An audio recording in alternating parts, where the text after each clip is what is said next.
بسم اللہ الرحمن الرحیم۔ کیا اہل بیت دنیا کی ہر زبان جانتے ہیں؟ کیا انہوں نے کبھی رومن زبان میں گفتگو کی؟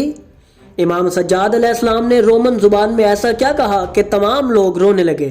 امام حسین علیہ السلام اپنے آخری وقت میں روم کیوں جانا چاہتے تھے؟ روم کی شہزادی کس طرح اہل بیت کا حصہ بنی؟ اگر آپ انہی سوالات کے جواب جاننا چاہتے ہیں تو جڑے رہیے ہمارے ساتھ اس ویڈیو میں۔ ناظرین، اس دنیا میں کئی زبانیں بولی جاتی ہیں اور ہر قوم و قبیلے کی زبان ایک دوسرے سے مختلف ہوتی ہے۔ اگر برے صغیر کی ہی بات کی جائے تو صرف اس خطے میں 700 سے زائد زبانیں بولی جاتی ہیں۔ ناظرین، اس سے یہ بات تو واضح ہے کہ ایک انسان تمام زبانوں پہ کبھی عبور نہیں حاصل کر سکتا، اس لیے اس کو بات کرنے کے لیے مترجم کی ضرورت پیش آتی ہے تاکہ وہ دوسرے شخص کو اپنی بات سمجھا سکے۔ لیکن اس کائنات میں ایسی ہستیاں بھی موجود ہیں جو صرف انسانوں کی ہی نہیں بلکہ اس کائنات میں موجود ہر مخلوق کی زبان کو جانتی ہیں اور ہر مخلوق سے ہر انداز میں گفتگو کر سکتی ہیں۔ ایک دن جب امام محمد تقی علیہ السلام سے پوچھا گیا کہ یا مولا، رسول اکرم صلی اللہ علیہ وآلہ وسلم کتنی زبانیں جانتے تھے، تو آپ نے ارشاد فرمایا، بلا شبہ ہمارے جد امجد اس دنیا کی ہر زبان میں لکھنا پڑھنا جانتے تھے، اور صرف انسان ہی نہیں بلکہ دیگر مخلوقات بھی ان کی بارگاہ میں حاضر ہوتی، اپنی حاجات طلب کرتی اور وہ ان کی حاجات کو پورا فرماتے تھے۔ ناظرین، جب ہم سیرت کی کتابوں کا مطالعہ کریں تو ہمیں ایسے کئی واقعات ملتے ہیں جن میں اہل بیت نے مختلف زبانوں میں کلام کیا، جن میں سے ہندی اور چینی زبان میں اہل بیت کی گفتگو کو ہم اپنی گزشتہ ویڈیو میں پہلے ہی بیان کر چکے ہیں، جن کا لنک آپ کو ویڈیو کے آخر میں مل جائے گا۔ آج کی اس ویڈیو میں ہم آپ کے سامنے ان روایات کو پیش کریں گے جن میں اہل بیت نے رومن زبان میں گفتگو فرمائی۔ ناظرین، امام حسن مجتبی علیہ السلام کا ارشاد ہے کہ اللہ نے مشرق و مغرب میں 2 شہر خلق کیے ہیں جن پر لوہے کی دیواریں ہیں، جن میں موجود لوگ 70 لاکھ زبانوں میں کلام کرتے ہیں، اور ان میں سے ہر زبان ایک دوسرے سے مختلف ہے، اور میں حسن ابن علی ان تمام زبانوں کو پہچانتا ہوں۔ ایک اور روایت جو کئی کتابوں میں بیان ہوئی ہے کہ امام جعفر صادق علیہ السلام جب اپنے 4000 شاگردوں سے خطاب فرماتے تو امام کا دیا جانے والا ہر خطبہ ہر شخص اپنی اپنی زبان میں سنتا تھا۔ ایک اجمی شخص امام جعفر صادق علیہ السلام کی خدمت میں لایا گیا جس کے ہاتھ میں خط تھا، مگر وہ خاموش کھڑا تھا۔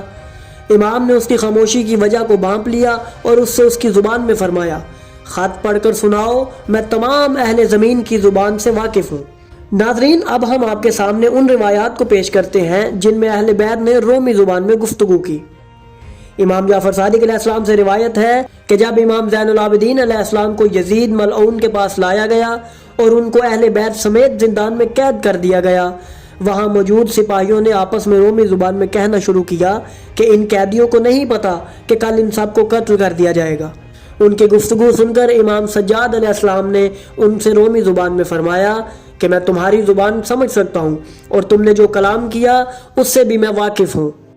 ناظرین، کربلا میں جب اہل بیت کی مستورات اور امام سجاد علیہ السلام کو قید کر کے یہ قافلہ دمشق پہنچا تو وہاں پر ایک بہت پرانی دیوار تھی جس پر کچھ لکھا ہوا تھا، لیکن وہاں موجود افراد میں سے کوئی نہیں جانتا تھا کہ اس پر کیا تحریر ہے۔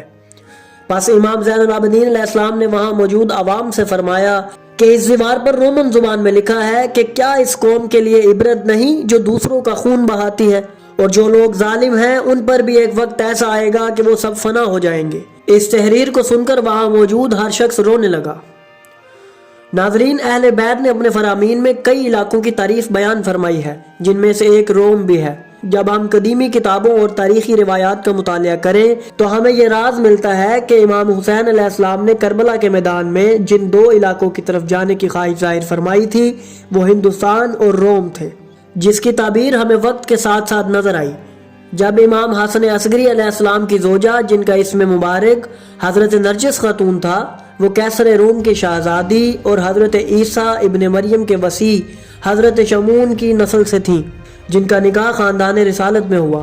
ان کا امام کی خدمت میں آنے کا واقعہ ہمیں کتاب میں ملتا ہے جس میں ذکر ہے کہ امام حسن عصگری علیہ السلام نے انہیں رومن زبان میں خط بھیجا تھا جسے پڑھ کر وہ ان کی خدمت میں حاضر ہوئی۔ اس کے علاوہ ہمیں تاریخ میں کیسر روم کا ایک قول بھی ملتا ہے کہ اگر میں رسول اکرم کے پاس ہوتا تو یقیناً میں ان کے قدم دھوتا۔ ناظرین، ایک اور واقعہ جو ہمیں روم کے لوگوں اور اہل بیت کے درمیان تعلق کو واضح کرتا ہے وہ یہ ہے کہ جب دربار یزید میں سید الشہداء کا سر اقدس لایا گیا تو وہاں پر ایک رومی سفیر بھی موجود تھا جس نے یزید ملعون سے پوچھا کہ کہیں یہ تمہارے نبی کی نسل سے تو نہیں؟ تو اس ملعون نے کہا کہ ہاں ایسا ہی ہے، جسے سن کر وہ رومی سفیر کہنے لگا کہ خدا کی قسم اگر عیسیٰ کی اولاد میں سے کوئی ہمارے درمیان موجود ہوتا تو ہم یقیناً اسے سونے کے تخت پر بٹھاتے۔ اہل بیت کا اہل روم کے ساتھ کافی اچھا رویہ تھا جو ہمیں تاریخ میں ملتا ہے، جس کی وجہ سے جب ان کے سامنے دین اسلام پیش کیا گیا تو انہوں نے فوراً اسے قبول کر لیا۔ ایک مناظرہ بھی ہمیں تاریخ میں ملتا ہے کہ جب امام علی رضا علیہ السلام کے پاس روم سے ایک وفد آیا جن میں ایک جاسلیق اور کئی مرد و عورت موجود تھے، امام نے ان سے رومن زبان میں اللہ کی توحید اور رسول اکرم کی رسالت پر مناظرہ کیا، جس کے بعد ان میں موجود ایک عورت مسلمان ہو گئی، جسے دیکھ کر اس جاسلیق نے کہا کہ تو کس سے زیادہ محبت کرتی ہے؟ اس عورت نے کہا کہ میں محمد صلی اللہ علیہ وآلہ وسلم سے زیادہ محبت کرتی ہوں۔ جاسلیق کہنے لگا کہ کیا تو عیسیٰ سے بغض رکھتی ہے؟ تو اس عورت نے کہا کہ اللہ کی پناہ ایسا ہرگز نہیں ہے، میں ان سے بھی بے حد محبت کرتی ہوں مگر رسول اکرم کی محبت ان سے زیادہ ہے۔ ناظرین، امام علی نقی علیہ السلام کے پاس بھی روم سے لائے گئے کافی غلام موجود تھے جن سے امام انہی کی زبان میں گفتگو کیا کرتے تھے۔ ایک دن جب ایک غلام نے امام سے اپنے ایک زخم کی شکایت کی تو امام نے اپنا ہاتھ اس کے زخم پر پھیرا جس سے وہ ٹھیک ہو گیا۔ پھر امام علی نقی علیہ السلام نے اسے رومی زبان میں آئندہ احتیاط کرنے کی تلقین فرمائی۔ اللہ کی حجت اپنی رعایا کی زبان سے غافل نہیں ہو سکتی، اس لیے صرف انسان ہی نہیں بلکہ تمام موجودات ان ہستیوں کے پاس حاضر ہوتے اور اپنی حاجات بیان کرتے، اور اہل بیت ان سب کو ان کی زبان میں جوابات عطا کرتے تھے۔ اب اسلت سے روایت ہے کہ امام علی رضا علیہ السلام ہر زبان میں گفتگو کرنا جانتے تھے۔ جب میں نے ان سے پوچھا کہ یہ بات مجھے عجیب معلوم ہوتی ہے کہ آپ زبانوں کو اختلاف کے باوجود بول سکتے ہیں، تو امام نے فرمایا تعجب مت کرو، کیونکہ میں مخلوق پر اللہ کی حجت ہوں اور اللہ کسی ایسے کو کبھی حجت نہیں بناتا جو مخلوق سے کلام نہ کر سکے۔ پھر امام نے مجھ سے فرمایا اللہ نے ہم اہل بیت کو فصل الخطاب سے نوازا ہے، جس کی وجہ سے ہمارے لیے یہ سب مشکل نہیں ہے۔ اہل بیت نے جانوروں اور دیگر مخلوقات سے بھی کئی مرتبہ کلام کیا جسے ہم اپنی کئی ویڈیوز میں بیان کر چکے ہیں۔ یقیناً اہل بیت نے اپنی تعلیمات میں ایسے راز بیان کیے ہیں جنہیں جان کر انسان کی عقل دھنگ رہ جاتی ہے۔ انہوں نے ہمیں کئی علوم کی تعلیم عطا کی جسے ان کے اصحاب نے اپنی کتابوں میں محفوظ کیا، مگر ہم آج ان تعلیمات کی طرف توجہ نہیں کرتے، جس کی وجہ سے ہم آج علم کے ایک بڑے ذخیرے سے دور ہو رہے ہیں۔ اگر ہم ان ہستیوں کی زندگیوں کا مطالعہ کریں تو ہمیں اس دنیا کے ہر سوال کا جواب ان کے فرامین میں ملے گا، اور جب ہم اہل بیت کی زبانی اللہ کے کلام کی تفسیر کو پڑھیں گے تو ہمیں کئی ایسے راز معلوم ہوں گے جن سے آج تک دنیا نا واقف ہے۔ ناظرین، ہم آنے والی ویڈیوز میں ان روایات کو آپ کے سامنے پیش کریں گے جن میں اہل بیت نے سندھی، ترکی اور عبرانی زبان میں گفتگو فرمائی۔